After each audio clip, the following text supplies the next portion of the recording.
What is going on, guys? It is Wrestlelamia here, back with some more news. Join us now as Wrestlelamia looks at the wildest news stories and rumors you need to know, including a big lawsuit filed against the WWE. Is Jon Moxley training for MMA? Lana breaks down crying for real? WWE running live events soon? Some draft rumors? And much more. Be sure to subscribe and hit that notification bell for daily wrestling videos, and follow us on Facebook for exclusive lists.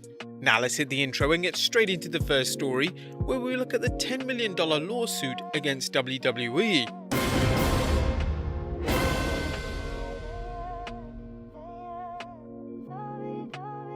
While the speaking out movement was quiet of late, that's no longer the case, as Matt Riddle's accuser Samantha Terrell, aka wrestler Candy Cartwright, has filed a major lawsuit in the US Circuit Court in Cook County, Illinois. According to the report by the Wrestling Observer, the lawsuit seeks more than $10 million each from Riddle, WWE, Evolve Wrestling, which has been sold to WWE, and Sapolsky, who was the booker and co-promoter for Evolve and now works for WWE as an NXT producer. The money figure claims to be based on actual damages, damages for emotional distress, punitive damages, attorney fees, and costs. The lawsuit is based on accusations against Riddle, wherein Terrell claims that Riddle forced himself on her. The lawsuit also alleges that WWE and Evolve cancelled Terrell's bookings due to influence from Riddle. The WWE has released a statement on the lawsuit saying, WWE has not been served with a lawsuit by Ms. Terrell. However, if served, we will vigorously defend ourselves and contest it.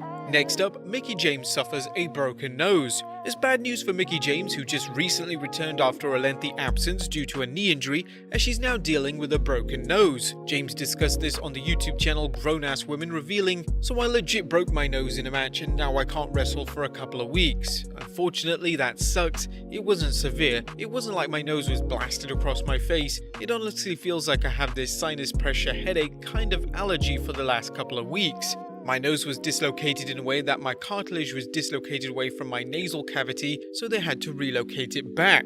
James isn't expected to be out for long, unlike her past injury which sidelined her for over a year. We wish Mickie James a fast and full recovery. Next up is Jon Moxley training for MMA. Now there's currently no reason to think so, but the current AEW champion is honing his MMA skills. According to the latest edition of the Wrestling Observer newsletter, Jon Moxley is doing legit training at Extreme Couture right now to get ready for his November 10th match at Bloodsport with Chris Dickinson in somewhat UWFI style show. Moxley actually did a legit MMA training camp last year to get both his conditioning and his legit technique up to snuff prior to last year's G1 Climax tournament. At 34, an MMA career isn't out of the question, but for now it appears Moxley merely wants to improve his grappling game for a more realistic fighting style. Would you guys ever like to see Moxley compete in MMA? Would he go far? Let us know in the comments down below.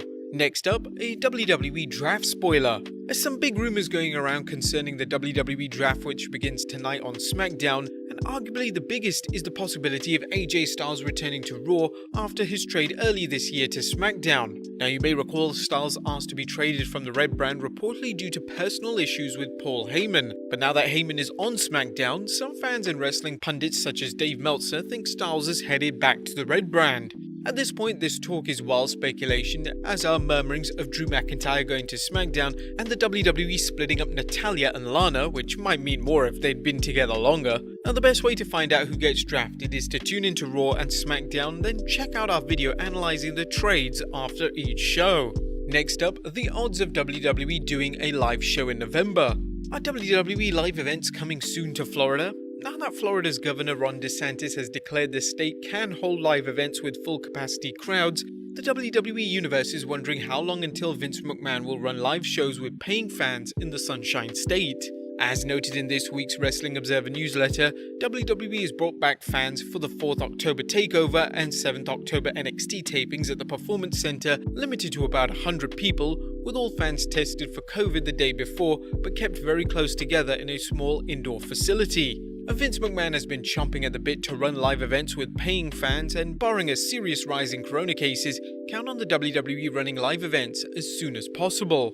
Next up, Lana breaks down crying for real. Our recent video on Lana's YouTube channel shows just how seriously she's taking a wrestling training alongside her new BFF Natalya. The video shows Lana breaking down crying as she's talking about wanting to improve her work in the squared circle, then features Lana training alongside Natalya at Natty's private training facility. The WWE's ravishing Russian is determined to improve her in-ring skills, and while she has a long way to go, there's no denying her determination or willingness to take bumps. One need look no further than her letting Nia Jax put her through a table. Next up, Samoa Joe is not done wrestling. Samoa Joe has been doing a phenomenal job with color commentary on Raw, but the Samoan submission machine still plans on competing in the ring and not just calling the action. During an appearance on the Wild On podcast, Joe talked about his current activities and future plans. He mentioned, "Right now I'm enjoying commentary on Raw. It's been a fun challenge. Obviously I'm not done in the ring by no means. I think right now I'm exploring things. Aside from that, I'm doing voice acting, which is fun and very cool. It's a very enjoyable thing. I have a project coming up with Warner Brothers. I'm very fortunate and I'm very happy that I'm doing the things I'm doing right now." Next up, AEW saved Jericho's career. Chris Jericho recently celebrated 30 years as a wrestler, but Le Champion recently revealed that he likely wouldn't be wrestling had it not been for the birth of All Elite Wrestling. Jericho spoke about this on Busted Open Radio, saying, "If there was no AEW, I might not be wrestling right now because I didn't want to deal with the shit anymore, and that's not a bad thing. It's just the way it is there in WWE. Either you deal with it or you don't, and I was over it, and now in AEW, it's me getting to be me, and if you say the last 3 years of my career have been the best, I'll tell you the last year has probably been one of the most fun I've ever had because there are no restrictions. How creative can you be? Can we do a match revolving around mimosa because Orange Cassidy is orange juice and I'm the champagne guy? How can we do this? Let's put it together." And there were no restrictions, no problems, no hassle, no nothing. I drew the worst picture ever of what I wanted to do. I said it to Tony Khan 5 minutes later and he's like, "Let's do it. That's what we're here to do." Jericho's creativity is evident by the way he has reinvented himself throughout his 30-year career, and AEW seems to be the perfect venue to do it at. And finally, Jericho never wants to wrestle Matt Hardy ever again. He also talks on the WWE's worst match ever.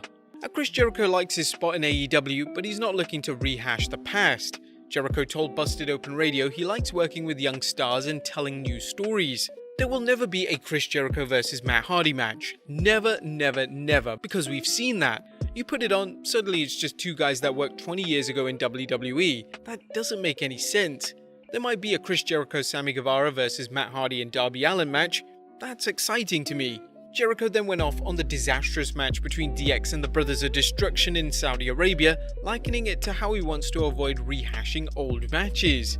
He mentioned, "The worst match I ever saw, and here's your clickbait, was Saudi Arabia, Triple H and Shawn Michaels vs Kane and The Undertaker.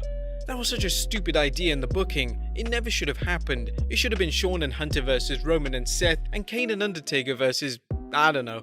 Give me 2 names of guys. Cesaro and Kevin Owens. Whatever you want."